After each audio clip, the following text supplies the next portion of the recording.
Today what we're going to talk about is an email newsletter, for art business, what it is and why you need it. So being an artist is a whole different ball game than, quote, normal businesses that want to sell. So you remember the episode where we talked about what makes art sell? Well, the short answer is making your art and you relatable. This is a relatively easy thing to do when you're in person, but when you aren't in person, that's when we need newsletters. So if you're wanting to sell artwork, you need to have a newsletter or some form of email communication with your patrons. Newsletters are a way for you to tell stories and give your fans an exclusive window into your creative life. After all, inquiring minds want to know. In the next several episodes and articles, depending on how you digest this, if you listen to it or if you read it, we're going to cover 1, what is an email newsletter and what do you need and why do you need it? 4 use cases for your email newsletter. And then in the next episode, we're going to cover 10 steps to creating an art business newsletter. And then the final segment of this, we are going to talk about 10 popular topics for artists to cover in their newsletters. And you can kind of sneak ahead and check out another article that I wrote that has 20 ideas for your artist newsletter. And I'll include a link in the show notes. So if you're ready to get into today's episode, let's get started. Welcome, I'm Stephanie Weaver, artist and founder of the Positive Painters online creative community, coming to you with art business tips so that you can gain focus and action on your art business. This week's episode is brought to you by the Positive Painters online artist community. The Positive Painters community is a place you can grow your art and your art business with fellow artists who have been in the trenches and know what it takes to grow an art business and create fabulous art. Join today at stephanieweaverartist.com. So what exactly is an email newsletter?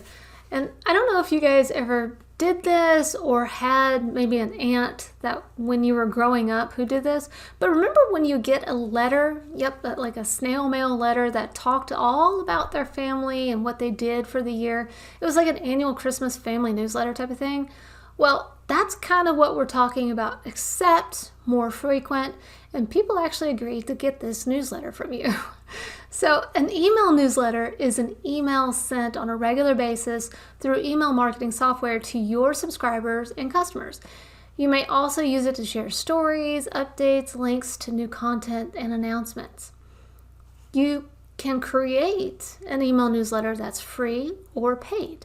So a paid-for email newsletter is best for those who consider the newsletter itself the main digital product, like an art course, art business resource, things that they might find valuable to pay for. A free email newsletter is best for those using it as a way to connect with their followers, build loyalty, and sell more products. And that's usually the area that we talk the most about with art business, because we want to sell our art pieces. In order to actually do this, you need to have an email newsletter provider.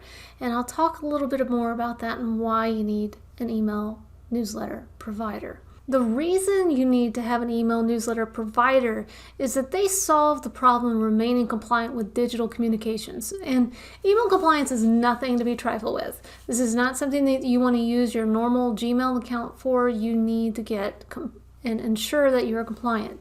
So many of these email platforms are designed to keep you compliant, but it's wise to be informed so you don't accidentally overstep. Already there are strict guidelines that protect consumers from spam and the misuse of their personal information. And more guidelines and regulations are likely to be on the horizon. So to ensure that your newsletter is delivered and avoid fines and prosecution, you must follow the rules, and that's where email service providers come in handy.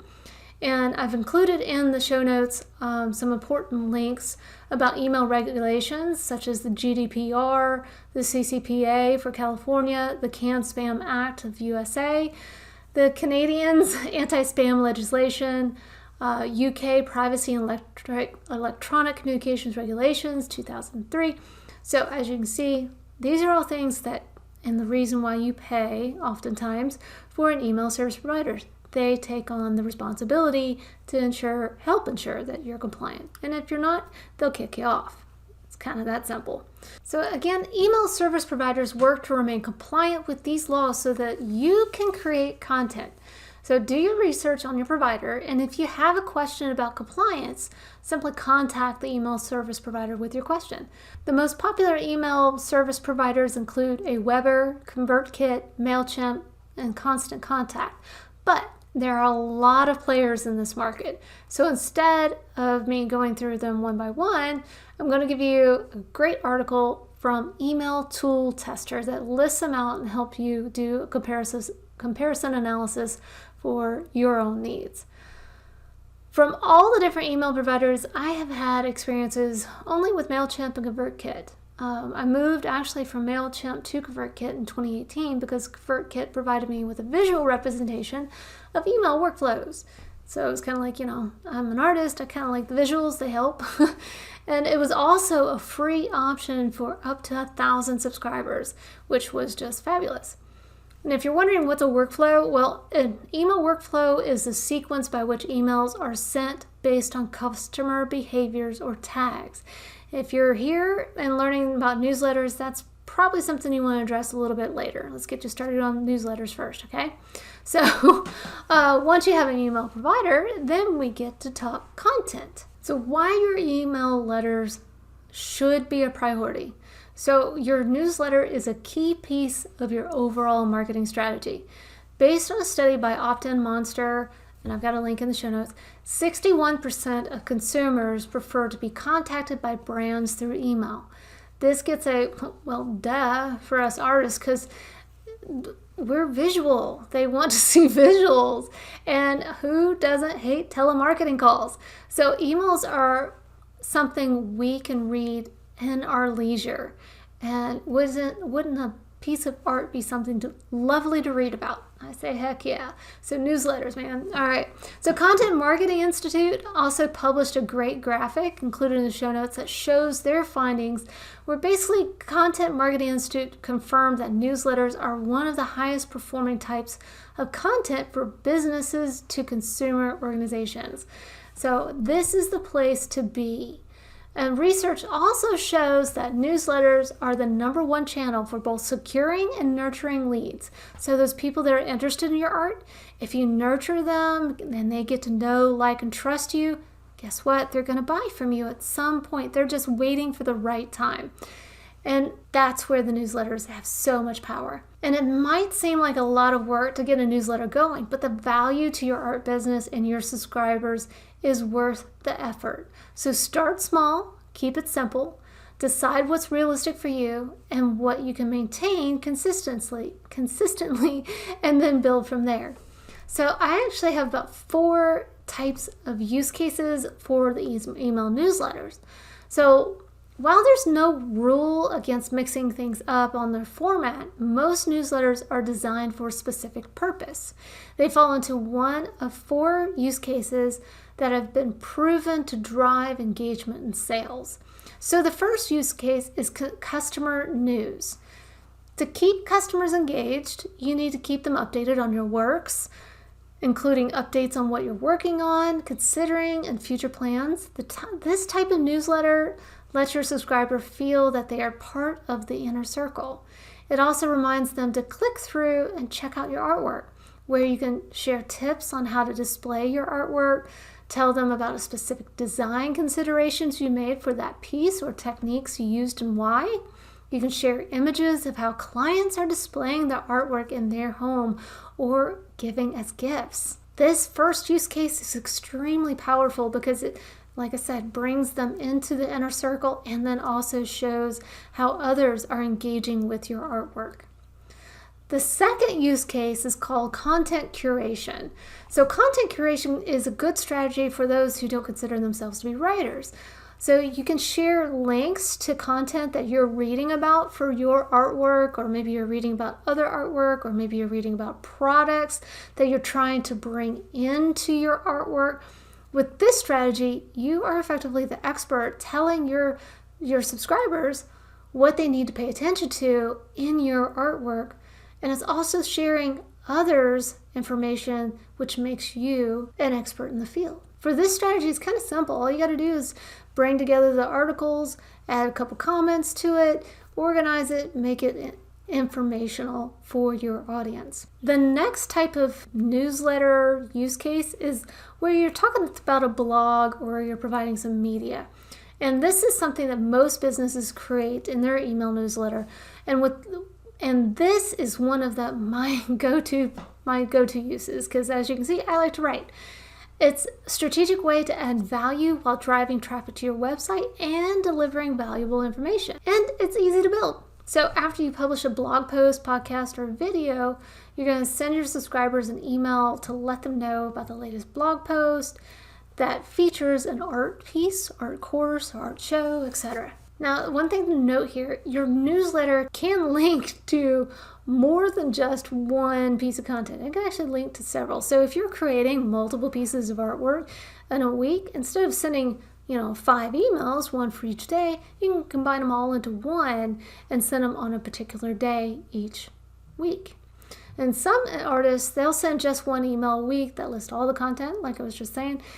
And then if you have email segments, you can create new art email to your patrons.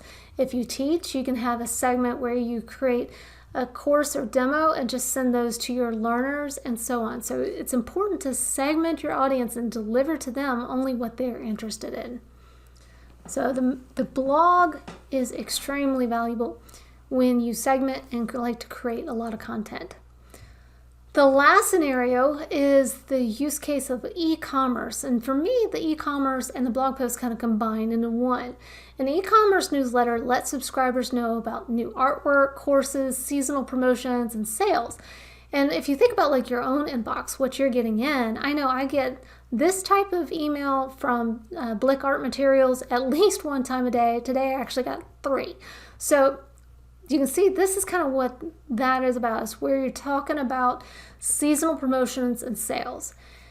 This is a great email use case to keep in handy when you're putting together an email marketing content calendar, because this reminds you to plan for Mother's Day, Father's Day, etc., so you can develop those promotional materials around sales that you may plan. So that was a lot for today, and just kind of wrap this up, I've got homework for you guys. So got you 3 things. Number 1 is hold off on picking an email service provider until you read or listen to the next article where we're going to talk about the 10 steps to create an email newsletter for your art business. The second thing I want you to do is go ahead and register the email marketing lunch and learn that's scheduled for 5/13, that's May 13th.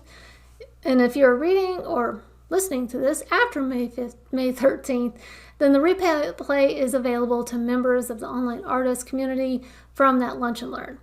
And you can join that today and gain access to this and so much more. Okay.